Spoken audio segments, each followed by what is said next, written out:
নমস্কার। Astro research চ্যানেলে আপনাদের অতি প্রিয় কাছের মানুষ, পছন্দের মানুষ এবং ভালোবাসার মানুষ জ্যোতিষ আচার্য শ্রী সিদ্ধার্থ আজ আবার উপস্থিত হয়েছি। আজ আপনাদের সামনে আবারও একটি তথ্যবহুল, চমকপ্রদ এবং সাম্প্রতিক বিষয় নিয়ে সরাসরি আলোচনা তুলে ধরতে। বন্ধুগণ, আপনারা জানেন যে জাস্ট কয়েকদিন মাত্র হলো গোটা মধ্যপ্রাচ্য জুড়ে তুমুল দাপাদাপি যুদ্ধের দামামা কিন্তু চলছে, এবং এই যুদ্ধে মধ্যপ্রাচ্যের গুরুত্বপূর্ণ দুটি দেশ ইরান এবং ইসরায়েল তারা পরস্পর দ্বৈরথে জড়িয়ে পড়েছে। তার সাথে সাথে মধ্যপ্রাচ্যের অন্যান্য দেশ যেরকমভাবে ইউনাইটেড আরব আমিরশাহী, লেবানন, টার্কি, সিরিয়া, ইরাক, দোহা, বাহরিন, কাতার এরাও কিন্তু পরস্পর সেই দ্বৈরথে কিন্তু সামিল হয়ে পড়েছে, অর্থাৎ যুদ্ধের মধ্যে তারাও কিন্তু জড়িয়ে পড়েছে। এবং এই যুদ্ধের পেছনে আমেরিকার অবশ্যই প্রচ্ছন্ন এবং প্রত্যক্ষ ভূমিকা রয়েছে। সেটা আপনারা অবশ্যই এত দিনে, এই কদিনের মধ্যে সোশ্যাল মিডিয়া এবং নিউজ চ্যানেল মারফত জেনে নিয়েছেন।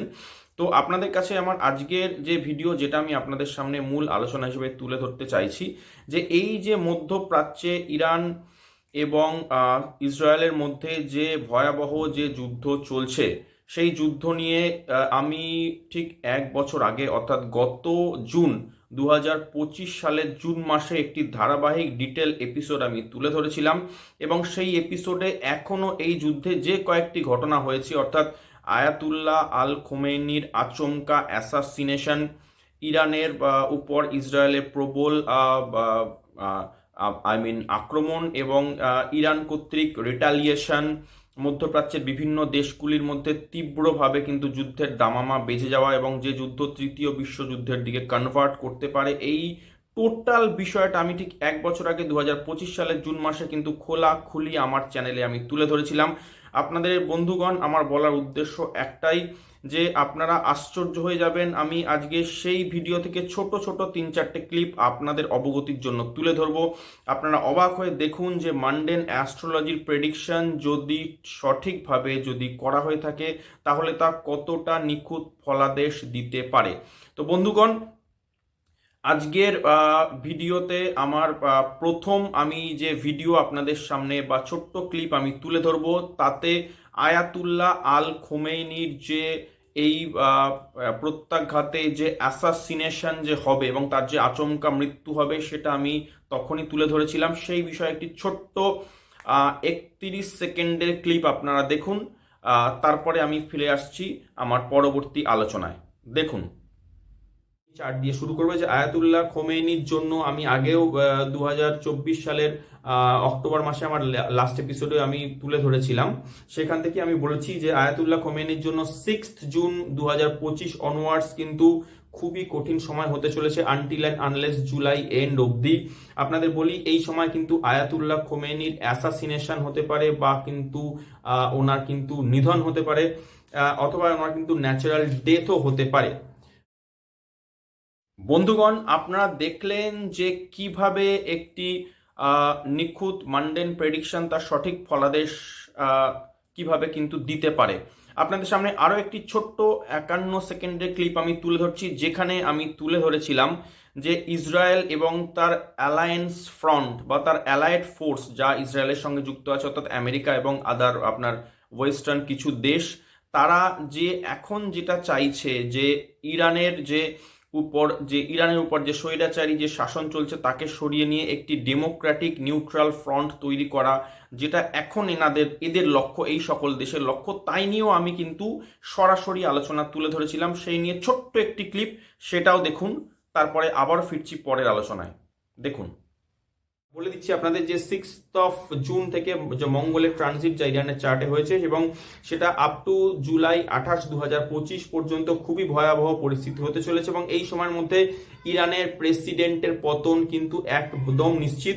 সাথে আয়াতুল্লাহ খোমেনিরও যদি মৃত্যু বা অ্যাসাসিনেশন হয়ে যায়, তাহলে কিন্তু আশ্চর্য হওয়ার মতো বিষয় কিছু নেই। এবং আপনাদের বলি যে ইরানের প্রেসিডেন্টের পতন এবং আয়াতুল্লাহ খোমেনির যদি মৃত্যু হয়ে যায়, তাহলে এক্সটার্নাল যারা অ্যালায়েন্স আছে, তার মধ্যে ইসরায়েল এবং ইসরায়েলের যারা সহযোগী অ্যালায়েন্স পার্টি, তারা ওখানে কি করবে, ওখানে একটি নতুন রিভলিউশনারি গভর্নমেন্ট কিন্তু সেট আপ করবে, সেটাই আপাতত পরিকল্পনা অ্যাজ পার দ্য চার্ট।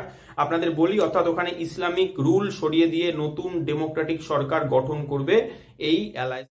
বন্ধুগণ, ঠিক 1 বছর আগে আমি তুলে ধরেছিলাম যে এই যুদ্ধ থার্ড ওয়ার্ল্ড ওয়ারে কনভার্ট করতে চলবে বা চলেছে, এবং সেই যুদ্ধের কিন্তু ফলাফল মোটেই ইতিবাচক হবে না, কারণ ইসরায়েল এই যুদ্ধে কিন্তু পারমাণবিক অস্ত্র প্রয়োগ করতে পারে ইরানের উপর, যেটা আইএইসি বা ইন্টারন্যাশনাল অ্যাটমিক এনার্জি কমিশন যে আশঙ্কা প্রকাশ করছে, সেটা 1 বছর আগেই কিন্তু আমি আমার বিচারে তুলে ধরেছিলাম। ছোট্ট ক্লিপ 30 সেকেন্ডের, একটু অনুগ্রহ করে শুনুন। ইসরায়েলের অস্তিত্ব যখন ইসরায়েল নিজে রিয়েলাইজ করবে যে আমার অস্তিত্ব সংকটে, আমি ডিরেক্টলি ক্লেম করছি চ্যানেলের মাধ্যমে যে ইসরায়েল কিন্তু নিজের নিউক্লিয়ার ওয়েপন ব্যবহার করতে দ্বিধাবোধ করবে না। সম্ভাবনা তুলনায় কম হলেও সম্ভাবনা একেবারেই উড়িয়ে দেওয়া যাচ্ছে না, আমি কিন্তু চার্টে পরিষ্কার পাচ্ছি। শুধু তাই নয়, ইসরায়েলের এক্সিস্টেন্স বা অস্তিত্ব সংকটে আসার সম্ভাবনা চার্টে যেরকম অনেকটাই পরিষ্কার, এবং ইসরায়েলের নিউক্লিয়ার ওয়েপন ব্যবহারের সম্ভাবনাও কিন্তু চার্টে ততটাই পরিষ্কার। আমি ব্যাখ্যায় চলে আসি। আমার ফাইনাল প্রেডিকশন আমি আপনাদের এটা বলে দিচ্ছি যে ইরান ইসরায়েল যুদ্ধ যদি আগামী কয়েকদিনের মধ্যে থামানো না যায়, তাহলে কিন্তু ওয়ার্ল্ড ওয়ার 3 এটা কনভার্ট করবে। আমি 100% আপনাদের সামনে কিন্তু অ্যাস্ট্রোলজিক্যাল প্রেডিকশন ধরে এটা তুলে ধরলাম। বন্ধুগণ, আমার সর্বশেষ ভিডিও ক্লিপ 2 মিনিটের হবে, যেখানে আমি তুলে ধরছি আপনাদের সামনে যে ইরানের বার্থ চার্ট, অর্থাৎ তেহরানের যে বার্থ চার্ট 1979 সালের 1 এপ্রিল বেলা 2টোর পরে যে বার্থ চার্ট যেটা ছিল, সেই বার্থ চার্ট ওয়াইজ অ্যাকচুয়ালে ইরানের কি কপালে লেখা রয়েছে, ইরানের নিয়তি কি লেখা রয়েছে, এবং ওই আলোচনাতে আমি তুলে ধরেছিলাম যে ইরান যে ছারখার হয়ে যাবে, এবং ডেফিনেটলি 6ই জুন 2025 থেকে এই বর্তমান অর্থাৎ 2026-এর জুন পর্যন্ত যে ইরানের উপরে আক্রমণের মাধ্যমে যে থার্ড ওয়ার্ল্ড ওয়ার বা তৃতীয় বিশ্বযুদ্ধের সূচনা হবে, সেই নিয়ে একটা ছোট্ট আলোচনা, সেটাও শুনে নিন। তারপরে আমি চলে আসবো আমার শেষ বক্তব্যে, শুনুন। আমি আপনাদের বললাম যে 1979 সালের কিন্তু 1 এপ্রিল দুপুর 2:01 নাগাদ তেহরানে তার চার্ট, ইরানের চার্ট যা বলছে যে ট্রানজিট বা গোচরের মঙ্গল 19 জুন থেকে 25 জুন পর্যন্ত ইরানের ন্যাটাল চার্টে রাহুর উপর দিয়ে পাস করবে, এবং নবাংশ অ্যাজ ওয়েল অ্যাজ মঙ্গল রাহু কিন্তু একত্রেই অবস্থান করবে।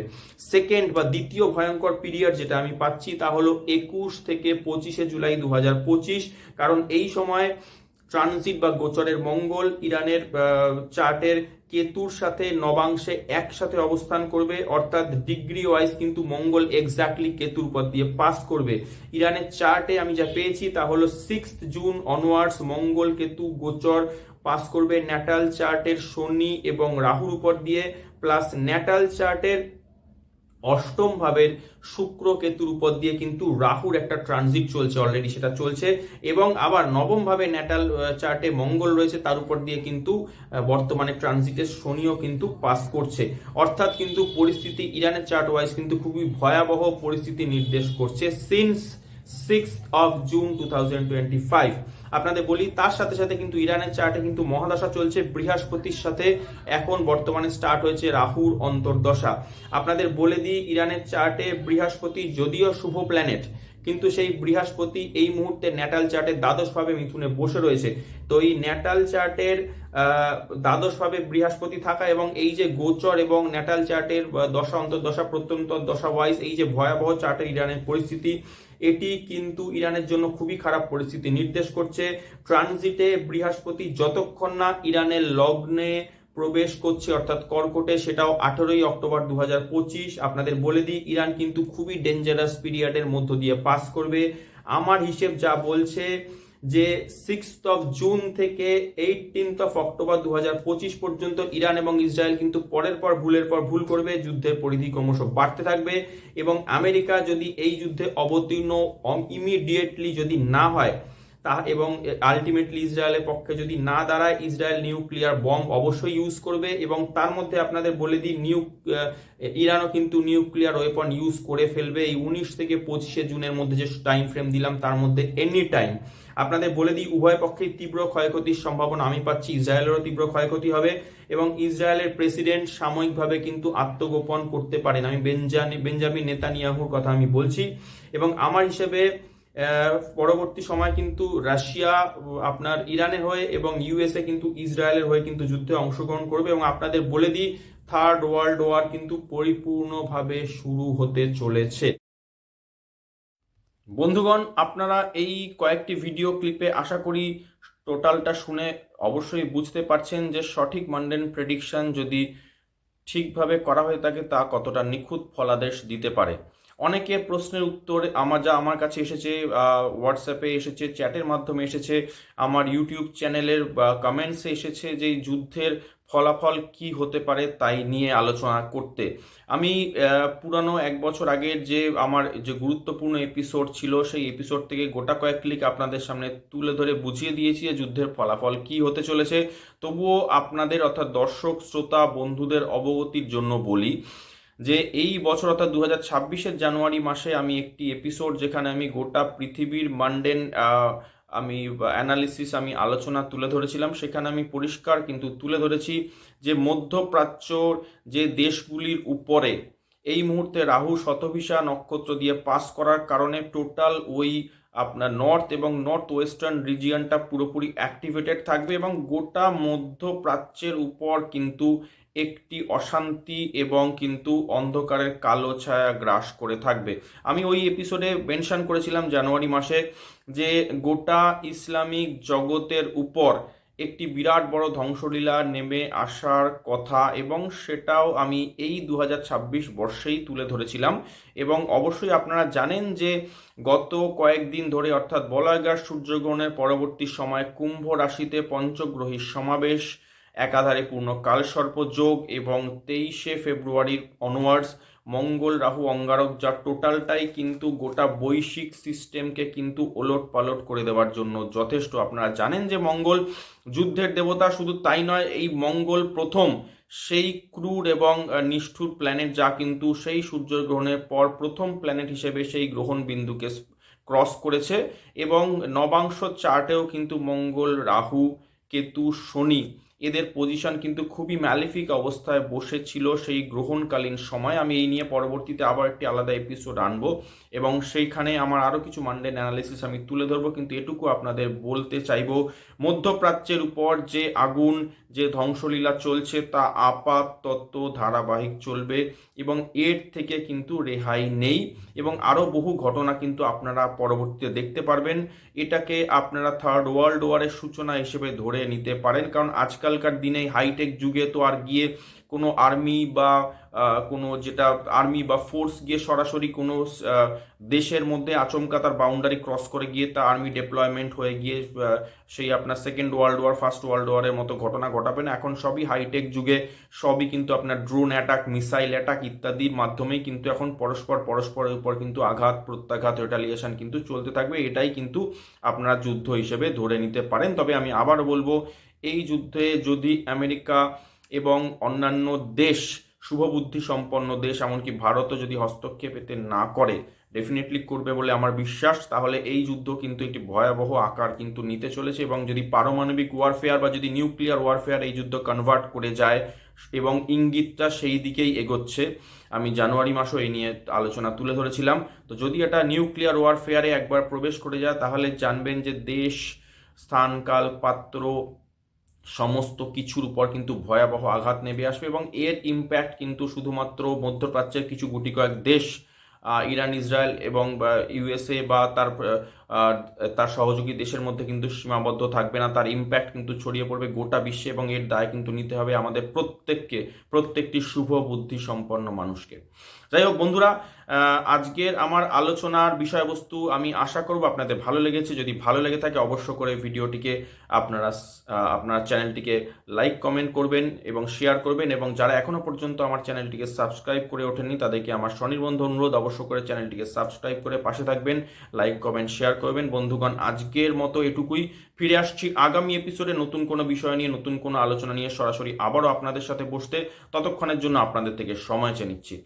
জয় ভগবান শ্রী রামকৃষ্ণ দেবের জয়, জয় জগৎ জননী শ্রী শ্রী সারদা মায়ের জয়। পাশে থাকার জন্য সকল দর্শক শ্রোতা বন্ধুকে অনেক অনেক ধন্যবাদ। নমস্কার।